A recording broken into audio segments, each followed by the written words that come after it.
Hi everyone, and welcome back to Dimensional Wellness. This is DeeDee, and I am so glad to be here with you today, exchanging some energy. We are going to be talking about a very interesting story time. This is one of the first dreams that I consciously remember shape-shifting in. So I've had dreams where, and I'll probably talk about that dream where I was like a golden retriever, at another time, but I've had a lot of dreams where I'm like in an animal body or in, some other body, but this was like the first one where I actually was like a part of the transformation process of actually shapeshifting into an animal. It was very cool. And then of course I was doing my usual thing, helping someone out in the Astral. So it was like a 2-for-1 special. So let's get into this dream. I actually don't even remember when I had this dream. I'm thinking that it must have been 2018, possibly, like really early 2018. But anyway, so I had this dream where I woke up, like I got consciousness in the dream, and I was already like in the sky, just kind of overlooking this area, okay? And so like I say, in most of the dreams like this, I'm kind of like orienting myself, seeing what's going on. And so as I'm kind of like getting my bearings, I noticed that I'm in Ray's neighborhood that he grew up in. Now, I've only been there like once or twice, but when I was looking at the landscape, I just immediately knew where it was, which I thought was interesting. And so I'm like, okay, why am I here? And so I just kind of waited because, it's like this very nice, neighborhood, and, it's very clean and everything like that. And there was nothing going on, and so I'm like, okay, there must be something going on here. So next thing I know, so there's just like off streets, and I'm on like one of the streets that goes through the middle of this particular area. Okay, so there's like a couple offshoot streets. Okay, so I'm like hovering over like a main street that branches off into other streets. So from one of the streets on the right, like all the way to the back, there's this young man, and he is like booking it. Okay, he is running full force towards back up this main street. Because we're like towards the back of this neighborhood, we'll say. And so I'm looking, I'm like, okay, well, I guess that's who that's who I'm here for. And so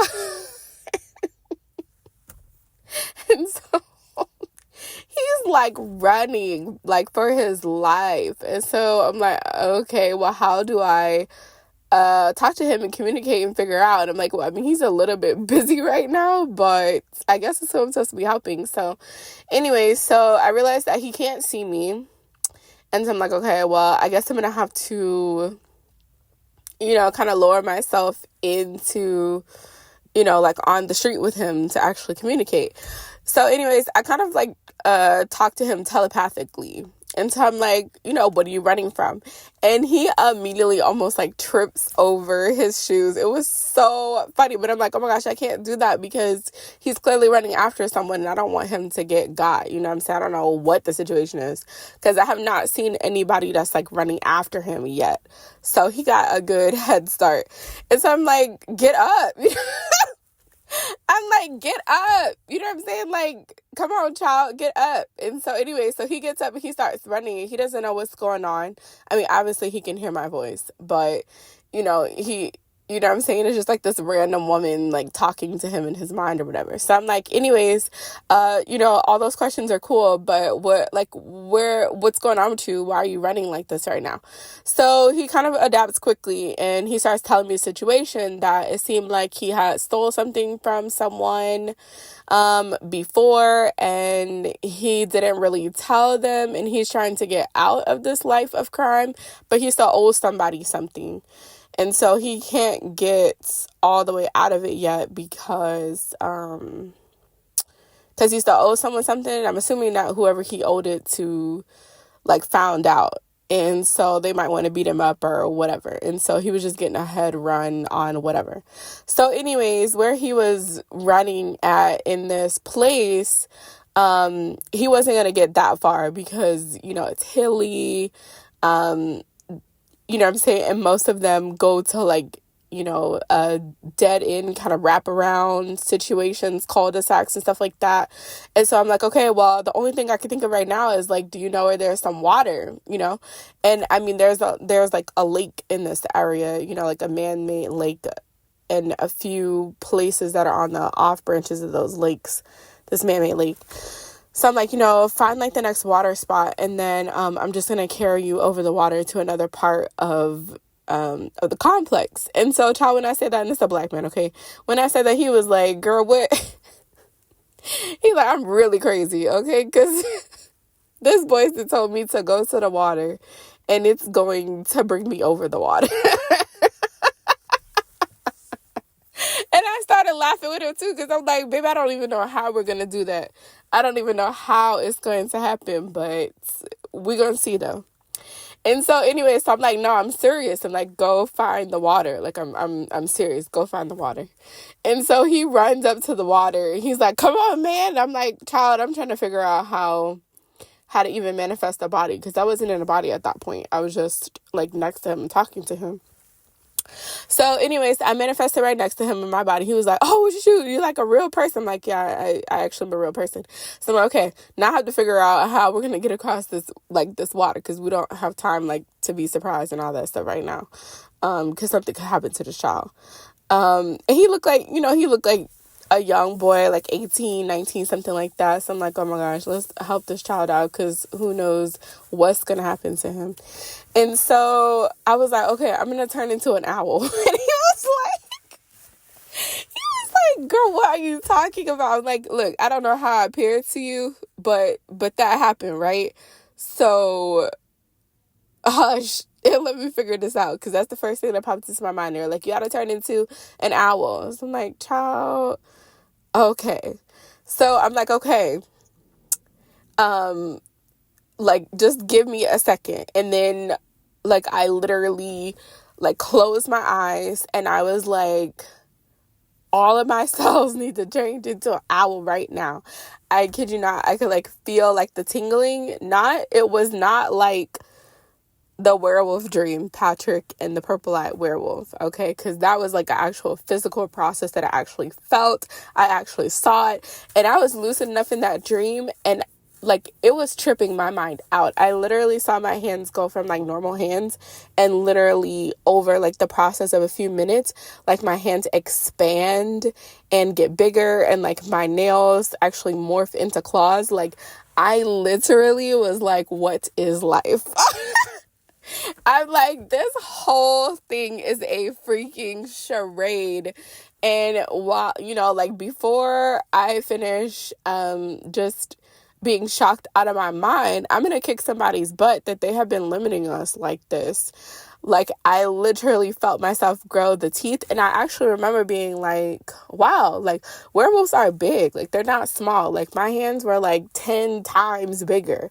And the other thing that I thought was interesting about that, which is something that I'm working on in QHHT, I've got some really fun things planned, that when I expanded stuff like that, I didn't get any stretch marks. And my hands were like 10 times bigger than my hands now, like my whole body actually. And so I was like, But anyways, back to what I was talking about. So I literally turned into an owl, and he was shocked. I was shocked. It was a crazy experience. And then we're like, okay, we don't really have time for that right now either. Like, it's a thing. And so I'm like, okay. So I was like a big brown owl. And so I was like, okay, I'm going to, like, just grab your arms, and then I was like, we're just gonna 1, 2, 3 jump. Okay. So he was like, what? And I was like, yeah, that don't make sense. So then I was like, okay, you 1, 2, 3 jump, and then I'll catch you when you get in the air. Excuse me. And then I will bring you across. And so and let me be very specific with this part. So when I say, like, I felt the tingling and stuff like that, I saw, like, the wings, but I didn't know if, like, my whole body, like my face and everything had transformed. Like I didn't know if I had just like the bird body because I saw the feet, but I didn't know if like my face had transformed, and I didn't know if only he could see me as this bird either. Because that'll make sense when I say the last part. So anyway, so I was like 1, 2, 3, jump, and then I'm gonna catch you and get in the air, and I'm gonna bring you across the complex. Okay. And so that's what he did. 1, 2, 3, jump, child. And it worked. Some type of way it worked. And I was carrying him across this man-made lake. And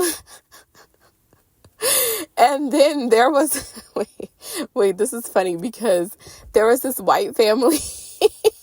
There's this white family that was in this boat, like fishing, I guess, in this lake, or yeah, it looked like they were fishing. It looked like a fishing boat to me.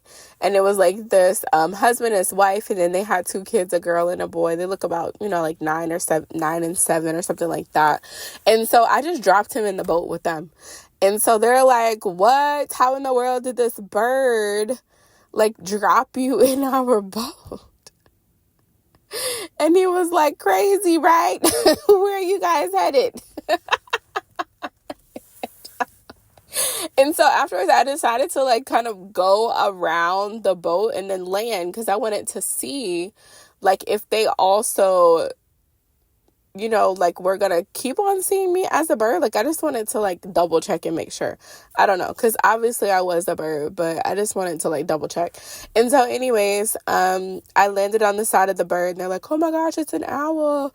And they fed me some bread or something like that they had, and then they were trying to offer me like some of their bait, like shrimp or whatever, but I don't eat flesh. So I was like, they're like, oh, that bird's weird. Well, I'm not actually really a bird, but it's cool though.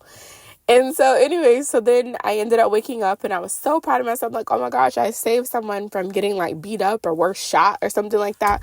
And then I remembered that before I went to sleep, I was doing a lot of research on Hawaii, and that's what ended up popping up in my mind when I woke up, was about Hawaii. So I was like, let me see if there's any significance in Hawaii to like owls, because I felt like a familiar connection to him, but I wasn't exactly sure. And then I'm going to read to you what I ended up finding out. I'm going to read it to you. I'm pulling it up on whatchamacallit right now. Okay.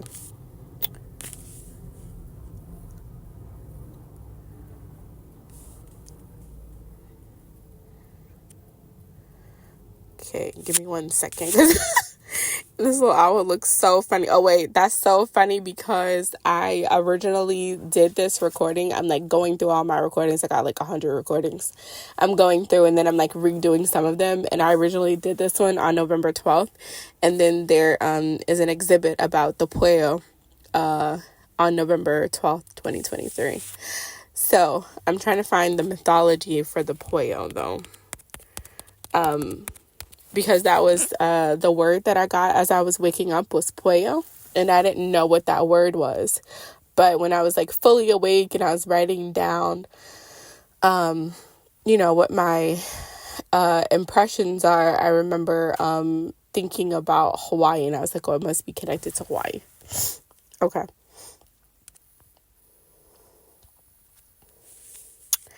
All right, so this is from February 22nd, 2014, and I will link this when I get to it. People of all cultures are drawn into the mystic realm of the owl. The divine bird of power invokes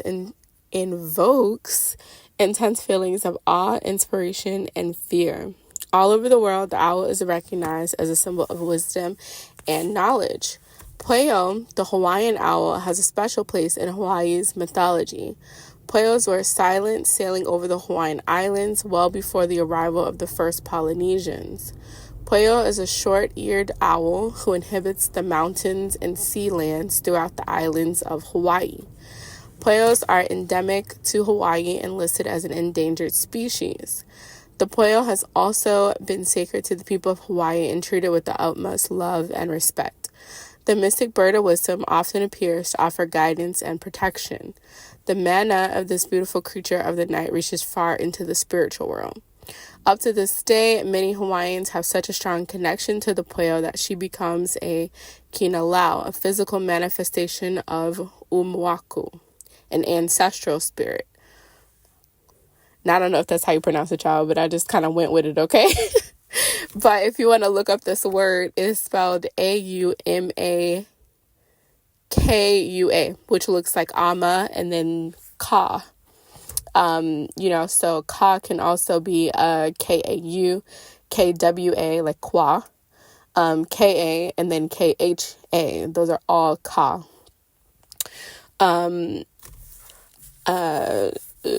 There's also a primordial serpentine energy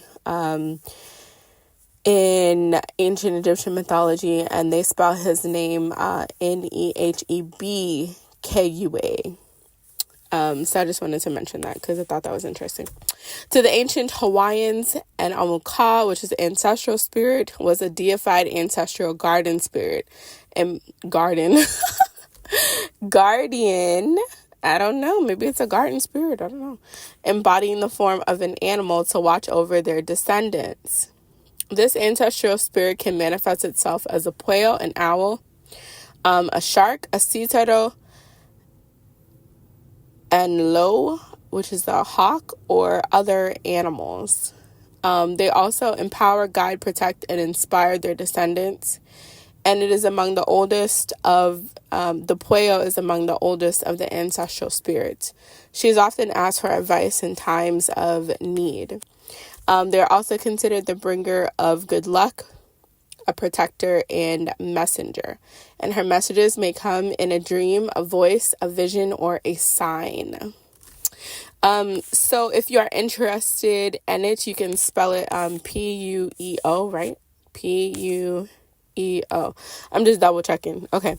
And it's 532. I've been seeing 532, 523 a lot, and I actually associate that to Hestia or Vesta, the goddess who is having trouble with Priapus.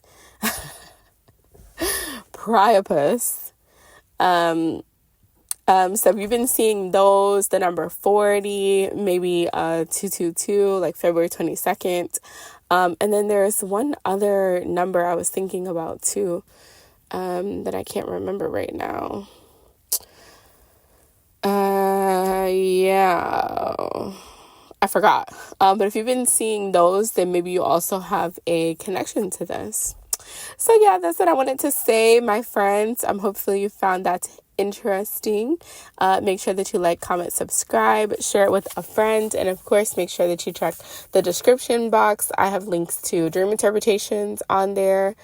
I have links to I'm going to be putting together like a spiritual merchandise store at some point. So I do have one shirt that's my baby right now. On Amazon, I have a link to that. And then if you have any comments or anything like that, of course, you can leave it below. I also have my email address on here. And if you are in Arizona, I would be interested in linking up, especially, you know what I'm really interested in with QHHT? So I do QHHT, but it's been like a slow thing for me because it's really, really intense. Like, I just have not had a super normal session in a very long time, to be honest. But I'm really interested in doing specifically like alien abductions, and those type of QHHT sessions, or like, that's kind of what I'm interested in. I mean, I'm definitely interested in like past lives and stuff like that, but I feel such a pull towards like the albia kind of situation. Like 20 and back and stuff like that. Anyways, that's what I have for you guys today. Okay, I'm sending you lots of hugs, everything like that. It's been so much fun with this channel so far, and I am gonna get more organized. And I am gonna start back with my actual podcast setup. where I come in, we talk, then we get into a nice little tarot reading, then I actually say what the dream is, and then I talk about some of the research and how it is connected to things actually in life. So I'm going to get back to that soon as well. But we are still in the baby stage with the last baby, and child, it is kicking our butts right now. I can't even lie to you, child. We're going through the 2-year-old regression right now, sleep regression. Sheesh. It's kicking our butts, okay? All right, but we're gonna make it happen though. This year we're gonna make it happen. So I'm sending you lots of hugs. Bye.